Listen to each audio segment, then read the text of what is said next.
Hi friends, இன்றைக்கி எப்படி போணுச்சுட்டு பார்க்கலாமா?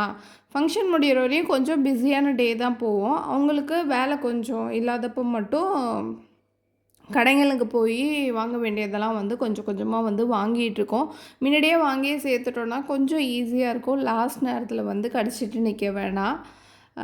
ஐயோ இது வாங்கலையே அது வாங்கலையேன்னு சொல்லிட்டு யோசிப்போம். எப்பயுமே அப்படி தான் நடக்கும். இந்த தாட்டி கொஞ்சம் சீக்கிரமாகவே முடிச்சிருவோம். எதுவுமே வேஸ்ட்டாக போகிறதில்ல, எல்லாமே வாங்கிறது தானே.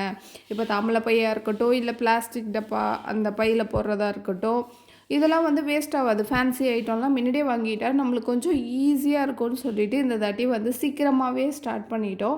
இன்னும் ஃபங்க்ஷனுக்கு 1 மாதத்துக்கிட்ட இருக்குது. சரி எல்லாத்தையும் பார்த்து வச்சிடணும்னு சொல்லிட்டு அப்படியே வந்து பார்க்க ஆரம்பிச்சிட்டோம்.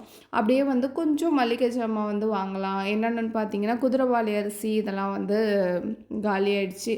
சரி அது மட்டும் எடுத்துகிட்டு போகலான்னு சொல்லிட்டு அப்படியே வந்துட்டு குதிரைவாலி அரிசி, அப்புறம் வந்து பார்த்திங்கன்னா வரகு அரிசி இதெல்லாம் வந்து வாங்கிட்டு, டீ தூளும் வீட்டில் காலி ஆயிடுச்சு. சரின்னு சொல்லிட்டு டீ தூளும் வாங்கிட்டு பில் போட்டுட்டு அப்படியே வந்து வீட்டுக்கு வந்து கிளம்பி வந்துட்டோம். பசங்களை வந்து ஊரில் விட்டுட்டேன்னு சொன்னேன். அப்போல்லாம் வந்து லீவ் விட்டாலே ரொம்ப ஜாலியாக இருக்கும் எனக்கெல்லாம். என்னென்னு பார்த்தீங்கன்னா, எங்கள் வீட்டுக்கு எல்லா பசங்களும் வந்து வந்துடும். வந்துட்டாலே ஓடி பிடிச்சி விளையாடுறது என்ன, கண்ணாம்பூச்சி விளையாடுறது என்ன, இல்லை கூட்டாஞ்சோறு ஆக்கி விளையாடுறது என்ன, அவ்வளோ ஜாலியாக போவோம். ஆனால் இப்போல்லாம் அப்படி இல்லைங்க. இப்போல்லாம் பசங்க சேர்ந்தாலும் சேர்றனாவும் ஒன்று செல்லு இல்லை டிவி. ஏன்னா டிவிலேயும் யூடியூப்லாம் வந்துட்டு அதனால் டிவியை பார்த்துட்டே பொழுத ஓட்டு விளையாடுங்கன்ட்டு சொல்ல வேண்டியதாக இருக்குது இப்போல்லாம் பசங்கள்கிட்ட. உங்கள் வீட்டு பசங்களும் இப்படியான்ட்டு கமெண்ட் பாக்ஸில் கமெண்ட் பண்ணுங்கள்.